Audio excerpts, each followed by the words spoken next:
ദിലീപ് ഈ നടിയെ ആക്രമിച്ച് ആലുവ സബ് ജയിലിൽ കിടക്കുമ്പോൾ ജയിൽ DGP എന്ന നിലയിൽ ആർ ശ്രീലേഖ, അപ്പോൾ നമുക്ക് ആർ ശ്രീലേഖ DGP പറയുന്ന അവരുടെ വാക്കുകളൊന്ന് കണ്ടു നോക്കാം. അത് ശരിക്കും ഈ സംഭവം ഉണ്ടായി ദിലീപ് അറസ്റ്റിലായി ആലുവ സബ് ജയിലിൽ കിടക്കുന്നത് വരെയോ അല്ലെങ്കിൽ ആ സമയം നമ്മൾ സാധാരണ ഒരു പ്രതി എന്നുള്ളൊരു, ഞാൻ തിരുവനന്തപുരത്ത് ഇരിക്കുകയാണല്ലോ, ഒരു സാധാരണ പ്രതി കിടക്കുന്നു എന്നുള്ളത് അല്ലെങ്കിൽ അത് കവിഞ്ഞ് വേറൊന്നുമില്ല. ഏത് VIP കളാണെങ്കിലും പ്രതിയായിട്ട് ജയിലിൽ വന്നു കഴിഞ്ഞാൽ ആ ഇതുപോലെയല്ലോ ജയിലല്ലേ, അന്തരീക്ഷത്തിലല്ലേ ഇരിക്കാൻ പറ്റും. ദിലീപ് പ്രശസ്തനായ ഒരു സിനിമ നടനും അതുപോലെ തന്നെ സ്വാധീനവും കൂടുതലുള്ളത് കൊണ്ട് ദിലീപിന് വേണ്ടിയിട്ട് മറ്റെന്തെങ്കിലും കൂടുതലായിട്ട് ആർ ശ്രീലേഖ ചെയ്തു കൊടുത്തിട്ടുണ്ടോ എന്നുള്ള ഒരു ചോദ്യമാണ് അടുത്തതായിട്ടുള്ളത്. അപ്പോൾ അതിനുള്ള മറുപടി നമുക്ക് കേൾക്കാം. അതെ, അങ്ങനെ ഒരു അപവാദം കേൾക്കേണ്ടി വന്നു.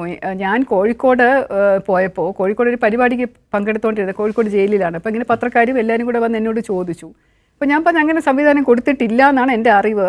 അപ്പോൾ ഞാൻ എങ്ങനെ അറിയാമെന്ന് ചോദിച്ചു. അപ്പോൾ ഞാൻ അവിടെ പോവുകയാണ്, പക്ഷേ ഞാൻ അതിനെപ്പറ്റി അന്വേഷിച്ചു എന്ന് പറഞ്ഞതിനെതിരെ എനിക്കെതിരെ വളരെ വലിയ പ്രതിഷേധം ഉണ്ടായി. ഞാനൊരു അറിഞ്ഞുകൊണ്ട് ചെയ്യുകയാണെന്ന് പറഞ്ഞു. അപ്പോൾ ഞാൻ പക്ഷേ അവിടെ ആലുവയിൽ പോയി നോക്കിയപ്പോൾ സബ് ജയിലിൽ കണ്ട കാഴ്ച വളരെ കരളലിയിക്കുന്നതായിരുന്നു ശരിക്കും. അതിന് ശേഷം ഞാൻ കുറച്ച് സൗകര്യങ്ങൾ ദിലീപിന് കൂടുതൽ ചെയ്ത് കൊടുത്തു എന്ന് വേണമെങ്കിൽ പറയാം. വെറും തറയിൽ ഒരു പായിട്ടിട്ട് കിടക്കുന്ന 3-4 പ്രിസണേഴ്സിൻ്റെ ഇടയിൽ കിടക്കുന്ന ദിലീപിനെ ഞാൻ ചെന്നിട്ട് ഞാൻ തട്ടി വിളിച്ചിട്ട് എണീക്കാമെന്ന് ചോദിച്ചപ്പോൾ അയാൾക്ക് എണീക്കാൻ പോലും വയ്യ. അയാൾ വിറക്കിയാണ് അവിടെ എന്നിട്ട് പിടിച്ച് എണീറ്റ് നിന്നിട്ടങ്ങ് വീണുപോയി. അപ്പോൾ ആളെ കണ്ടപ്പോൾ എനിക്ക് നമ്മൾ ഈ സ്ക്രീനിൽ കാണുന്ന ദിലീപാണോ അതോ വേറെ ഏതെങ്കിലും ആളാണോ എന്ന് സംശയം തോന്നുന്ന രീതിയിൽ അത്ര വികൃതമായിട്ടുള്ള അരൂപ അവസ്ഥയിലായിരുന്നു ആൾ നിന്നത്. അപ്പോൾ എനിക്ക് മനസ്സലിയും, എനിക്കങ്ങനെയാണ്, കഷ്ടകാലം കാണുമ്പോൾ എനിക്ക് എപ്പോഴും മനസ്സലിയാറുണ്ട്. ഞാൻ അയാളെ പിടിച്ചുകൊണ്ട് വന്ന് സൂപ്രണ്ടിൻ്റെ മുറിയിലിരുത്തിയിട്ട് അയാൾക്കൊന്നും കഴിക്കാൻ വയ്യ, സംസാരിക്കാൻ വയ്യ, സംസാരിക്കാൻ പോലും വയ്യ, ഇടറുന്നു. അങ്ങനെ ഒരു കരിക്ക് കൊടുത്തിട്ട് തുടങ്ങിയ ഒരു ശുശ്രൂഷ എന്ന് പറഞ്ഞാൽ ഞാനത് ചെയ്തിട്ടുണ്ട്. കാരണം ഒരു ദയയുടെ പുറത്ത് ഒരാളെ ഇത്രയധികം ദ്രോഹിക്കാൻ പാടില്ല എന്നതുകൊണ്ട് ആൾക്കൊരു പ്രത്യേക ഒരു 2 പായും കൂടെ ഇട്ട് ഒരു ബ്ലാങ്കറ്റും കൊടുത്ത് ചെവിയിൽ ഉള്ള ഇത് ചെയ്യാനായിട്ട് ഡോക്ടറെ വരുത്തി പരിശോധിപ്പിച്ച് ബാലൻസ് പ്രോബ്ലം ശരിയാക്കി അയാൾക്ക് ന്യൂട്രീഷണൽ ഫുഡ് പ്രത്യേകമായിട്ട് കൊടുക്കാനുള്ള ഏർപ്പാടുമൊക്കെ ഞാൻ ചെയ്തിട്ടുണ്ട്. ഒരു സാധാരണ തടവുകാരനാണെങ്കിൽ ഇതുപോലെ മനസ്സറിയുമായിരുന്നോ എന്നുള്ള ചോദ്യത്തിന് അവരുടെ പ്രതികരണം ഒന്ന് കണ്ടു നോക്കാം. തീർച്ചയായിട്ടും ചെയ്തിട്ടുണ്ട് ഞാൻ. ഒരു തടവുകാരനെ ഇതുപോലെ വെറുതെ ഇരുന്ന് നോക്കിയപ്പോൾ CCTVയിൽ അയാൾ നടക്കുന്ന കാൽപാദങ്ങൾ നടന്നു പോകുന്നതിന് മുഴുവൻ ഇങ്ങനെ ചോര വെച്ചിട്ടാണ് പോകുന്നത്. അയാൾ പോലീസ് കൊണ്ടുവന്ന് ആക്കുകയാണ് ജയിലിൽ. നല്ലപോലെ 3-ാം മുറ ഏറ്റ് മർദ്ദിച്ച് കൊണ്ടുവന്നിട്ട്. അപ്പോൾ ഞാൻ പോയി ആ ജയിലിൽ പോയി നോക്കുമ്പോൾ ആളിങ്ങനെ മൂലയിൽ ചുരുണ്ടുകൂടി ഇങ്ങനെ പനിച്ചിട്ട് ഞാൻ പോയി തൊടുമ്പോൾ ദേഹം മുഴുവൻ ഇങ്ങനെ ചുട്ടു പൊള്ളുന്നിട്ട് മെഡിക്കൽ പരിശോധന പോലും കൊടുക്കാൻ തയ്യാറാവാത്തതാണ്. കൊലപാതകയാണെന്നാണ് പറഞ്ഞത്. അപ്പോൾ അതുകൊണ്ട് ഇഷ്ടം പോലെ പോലീസിന് അടിക്കാൻ ആരും ചോദിക്കാനും പറയാനും ഇല്ലല്ലോ. ഞാൻ അയാളെ ഫുള്ളായിട്ട് ആശുപത്രി കൊണ്ടുപോയി ചികിത്സിച്ച് ഭേദമാക്കി 3-ാം മുറയ്ക്കെതിരെ റിപ്പോർട്ട് കൊടുത്ത് എല്ലാം ചെയ്തത് ഞാനാണ്. ദിലീപിനോട് ജയിൽ കാണിച്ച ആ സമീപനം ശരിയായിരുന്നില്ല എന്നാണ് ജയിൽ DGP ആയിരുന്ന ആൾ പറയുന്നതെങ്കിൽ അതിൻ്റെ പിന്നിൽ മറ്റാരുടെയെങ്കിലും സ്വാധീനമോ ഇൻഫ്ലുവൻസോ അതിൽ കാണുമോ എന്ന് നമുക്ക് പരിശോധിക്കാം. തീർച്ചയായിട്ടും. കാരണം ഈ ഒരു പ്രധാനപ്പെട്ട വ്യക്തി കിടക്കുമ്പോൾ നമ്മൾ അവർക്ക് ആവശ്യത്തിലധികം കവിഞ്ഞ് ഒരു പരിഗണന കൊടുത്തു എന്നുള്ളൊരു അപവാദം പൊതുവെ കേൾക്കാറുണ്ട്. അയാൾക്ക് അന്ന് ഇന്ന പരിഗണന കൊടുത്തു, മറ്റേ രീതിയിലുള്ള പരിഗണന കൊടുത്തു, VIP ആണ്, പൈസയുണ്ട്, സ്വാധീനിക്കാനുള്ള കഴിവുണ്ടെന്ന് പറയുന്നത്. അത്രയുണ്ട് അനുഭവങ്ങൾ. ചിലപ്പം പൈസ കൊടുത്ത് സ്വാധീനിച്ചിട്ട് ജയിൽ ഓഫീസേഴ്സിനെ സ്വാധീനിച്ചിട്ട് അങ്ങനെ പലരും ജയിലിൽ പോലും കിടക്കാറില്ലല്ലോ. അസുഖമാണെന്ന് പറഞ്ഞ് ആശുപത്രിയിലാണല്ലോ കൂടുതൽ സമയം കിടക്കുന്നത്. ജയിൽ പോലും കണ്ടിട്ടില്ലാത്ത പ്രതികൾ ഇഷ്ടം പോലെ ഉണ്ടല്ലോ. പക്ഷേ ഇതുപോലെ ഈ ദിലീപിൻ്റെ കാര്യത്തിൽ സംഭവിച്ചത് തിരിച്ചായിരുന്നു. അത് അഭിനയമല്ല എന്ന് എനിക്ക് ഒറ്റ നോട്ടത്തിൽ കണ്ടാൽ അറിയാം. കാരണം ഒരു പോലീസ് ഓഫീസർ ആകുമ്പോൾ നമുക്ക് അഭിനയം എന്താണ് ശരിക്കുള്ളത് എന്താണെന്നുള്ളത് അറിയാൻ പറ്റുമല്ലോ. പിന്നെ എന്ത് സൗകര്യമാണ് ദിലീപിന് എക്സ്ട്രാ ചെയ്ത് കൊടുത്തതെന്ന് നമുക്ക് നോക്കാം. കൂടുതൽ സൗകര്യമൊന്നും ചെയ്ത് കൊടുത്തില്ല. AC മുറിയൊന്നും കൊടുത്തില്ല. ജയിലിൽ ആ സെല്ല് തന്നെയായിരുന്നു. കിടക്കാൻ ഒരു കുറച്ചും കൂടെ കട്ടിയുള്ള ഒരു പായും ഒരു എക്സ്ട്രാ ഒരു ബ്ലാങ്കറ്റും ഒരു പില്ലോ അനുവദിച്ചിട്ടുണ്ടായിരുന്നു. പിന്നെ മരുന്ന് കഴിക്കാനും ഭക്ഷണം ക്രമീകരിച്ച് കൊടുക്കാനുമുള്ള കാര്യം. ജയിലിലെ ഭക്ഷണം അയാൾക്ക് പിടിക്കാത്തതുകൊണ്ടാണ് ഛർദ്ദിച്ചുകൊണ്ടിരുന്നത്. അതുകൊണ്ട് അണ്ടർ ട്രയൽ പ്രിസണറാണ്, ശിക്ഷിച്ച പ്രിസണറല്ല. വീട്ടിൽ നിന്ന് ഭക്ഷണം കൊണ്ട് കൊടുക്കുന്നതിന് തെറ്റില്ല എന്നുള്ള തീരുമാനം എടുത്ത് ഇടയ്ക്കിടയ്ക്ക് മറ്റ് ഭക്ഷണങ്ങളും കൊടുക്കാനായിട്ട് ഞാൻ ഓർഡർ ചെയ്യുമായിരുന്നു. അപ്പോൾ ഇരയാക്കപ്പെട്ട അതിജീവിതയുടെ വികാരത്തോട് എത്രത്തോളം ചേർന്നിട്ടുണ്ട് ഒരു വനിതാ IPS എന്ന നിലയിൽ ശ്രീലേഖ? തീർച്ചയായിട്ടും. കാരണം എൻ്റെ മുന്നിൽ വരുന്ന എന്ത് കാര്യമാണെങ്കിലും ഞാൻ അതിന് തികച്ചും പ്രത്യേകിച്ച് ഒരു വനിതയുടെ ആണെങ്കിൽ തികച്ചും അനുഭവപൂർവ്വമേ പെരുമാറിയിട്ടുള്ളൂ. പലപ്പോഴും പുരുഷന്മാർക്ക് എതിരായിട്ട് ഞാൻ നടപടി പോലും എടുത്തിട്ടുണ്ട്.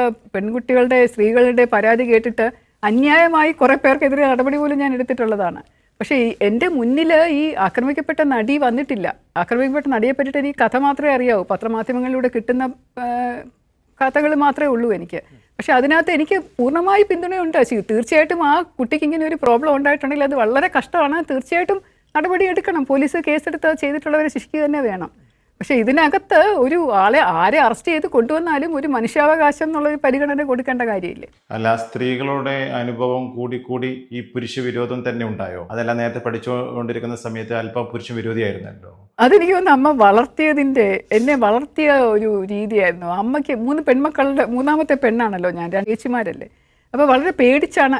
എനിക്ക് 16 വയസ്സുള്ളപ്പോൾ അച്ഛൻ മരിച്ചുപോയി. അമ്മ ഞങ്ങളെയൊക്കെ നോക്കിക്കൊണ്ടിരുന്നത് അങ്ങനെയാണ്. ഒരു പുരുഷനെ തൊടാൻ പാടില്ല, സംസാരിക്കാൻ പാടില്ല, കള്ളം വന്ന് കൈയിട്ട് മാല പറിക്കാൻ ശ്രമിച്ചാൽ മാല പോട്ടെ, പക്ഷേ തൊട്ടാൽ പിന്നെ ജീവിച്ചിരിക്കണോ, അങ്ങനെയൊക്കെയുള്ള രീതിയിൽ അമ്മ ഇങ്ങനെ ഞങ്ങൾ കിടക്കുമ്പോൾ കട്ടിൻ്റെ അടിയിൽ വന്ന് നോക്കും, മേശയുടെ അടിയിൽ നോക്കും. അങ്ങനെ പേടിച്ച് വളർത്തിയിരുന്നത് കൊണ്ട് പുരുഷന്മാരെ ഒരു ഭയമായിട്ടാണ്. മിക്സഡ് കോളേജിലൊന്നും പഠിച്ചിട്ടേ ഇല്ല. IPS ഉദ്യോഗസ്ഥയായിട്ട് കേരളത്തിൽ വന്ന ശേഷം പുരുഷന്മാരുമായിട്ടുള്ള പേടി കൂടിയോ കുറഞ്ഞോ എന്ന് പരിശോധിക്കുക. പേടിയെന്നല്ല, ഒരു മടിയാണ്. അതായത് എൻ്റെ കൂടെ ജോലി ചെയ്യുന്ന പോലീസ് ഓഫീസേഴ്സ് വളരെ മിടുക്കനായിട്ട് ഒരു കേസ് അന്വേഷണം നടത്തിയാൽ എനിക്ക് സല്യൂട്ട്, എൻ്റെ കൈ കൊടുത്ത് ഹസ്തദാനം നൽകി ചെയ്യണം എന്ന് എനിക്കുണ്ട്. പുറകിൽ തട്ടി മിടുക്കൻ എന്ന് പറയണം എന്നുണ്ട്.